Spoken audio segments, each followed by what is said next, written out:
Hello, আসসালামু আলাইকুম everyone.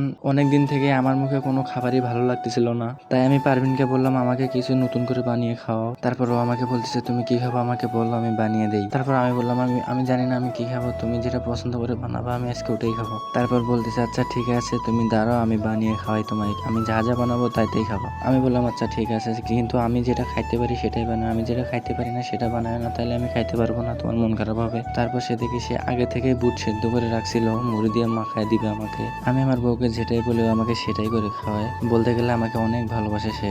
বলতে গেলে ভালোবাসা মানুষের গুণাগুণ মুখে বলে প্রকাশ করা যাবে না। আর ও আমার এতটা খেয়াল রাখে, আমার মনে হয় না আর কেউ রাখতো। আমি যদি আমার মায়ের পরে কাউকে বেশি ভালোবেসে থাকি সেটা হচ্ছে আমার বউ। ওর জন্য, আমার জন্য, আমাদের জন্য সবাই দোয়া করবেন। আর ও এখানে আমাকে বলতেছে বুট একটু আলাদা রেখে আর অর্ধেক মুড়ি দিয়ে মাখাই দিই তোমায়, বুট আলাদা খাই আবার। আমি ওকে বলতেছি বুট আর মুড়ি অন্য কিছু হলে আরো ভালো হতো। ও বলতেছে আর কি খাবো, আমায় বলো আমি করে এনে দিই তোমায়। আমি বলতেছি এগুলোর সাথে যদি আরো ভাজা কোনো জিনিস থাকতো আরো সেই হইতো খাওয়াটা। তারপর ও আমাকে বলতেছে তারা একটু ওয়েট করো, সারপ্রাইজ আছে তোমার জন্য। যদি কোনো সারপ্রাইজের কথা ওঠে আমার আর তর্স হয় না। আমি ওকে বলতেছি কি সারপ্রাইজ একটু বলো তাড়াতাড়ি। ও আমাকে বলতেছে আমি বলবো না, আমি দেখাবো, তুমি দেখে নিও। তারপর ও আমাকে বলতেছে এই যে দেখে নাও, দেখছো কি তোমার সারপ্রাইজ।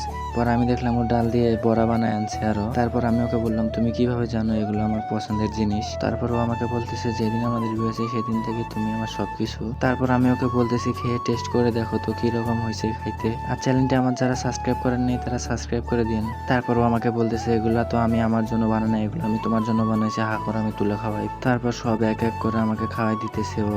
প্রথমে আমাকে বুট সেদ্ধ খাওয়াইছে, আমি ওকে বলতেছি একটু দাঁড়াও আমি এক এক করে খাই আর বলি কিরকম হয়েছে। ও বলতেছে না তুমি সব একসাথেই খাবা, একটার পর একটা খাবার শেষে বলবা কিরকম হয়েছে খাবার।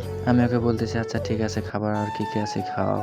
তারপর আমি আবার মুড়ি খাইলাম, আমাকে মুড়ি খাওয়াই দিল আবারও। তারপর আমি ওকে বলতেছি তোমার হাতের রান্নার কোনো জবাব নেই জান, তোমার হাতের রান্নাও তুলে নিও।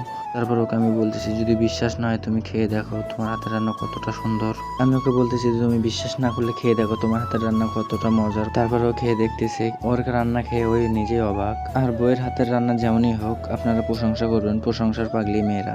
যদি রান্না খারাপ হয় তা বুঝতে দিবেন না, বলবেন যে অনেক সুন্দর অনেক স্বাদ হয়েছে। আবার আমি এগুলো বলতেছি মানে আমার বইয়ের হাতের রান্না যে খারাপ তা না, আমি আপনাদের এমনি বলতেছি। তারপর ওকে আমি বললাম তুমি কি একা খেয়ে শেষ করবো নাকি, আমাকেও একটু দাও। মুড়ি সেদ্ধ আর বুট নিয়ে আমাদের দুজনের ভিতরে এক প্রকার টানাটানি বেজে গেছিল। আমি পারভিনের থেকে যেটাই খেতে চাই ও অনেক চেষ্টা করে খাবারটা যেন সুন্দর হয়, সুস্বাদু হয় খাইতে। আর মিথ্যা বলার কিছু নয় যে আমি ওকে মিথ্যা প্রশংসা করি, আসলে ওর খাবার অনেক সুন্দর হয়। আর খাবার নিয়ে আমি যখন ওকে প্রশংসা করি তখন ও বলে আমাকে পাম মারতেছে তুমি। তারপর ও একটু করে খায় আমাকে একটু খাওয়াই দেয়, ও একটু খায় আমাকে একটু করে খাওয়াই দেয়। সবাই আমাদের জন্য দোয়া করবেন, আমাদের ভালোবাসাটা যেন মৃত্যুর আগ পর্যন্ত চিরস্থায়ী হয়। কেউ চায় না তার নিজের ভালোবাসার প্রিয় মানুষটাকে সে হারাক। সো গাইস আজকে এ পর্যন্তই, সবাই ভালো থাকবেন, সুস্থ থাকবেন, আল্লাহ হাফেজ।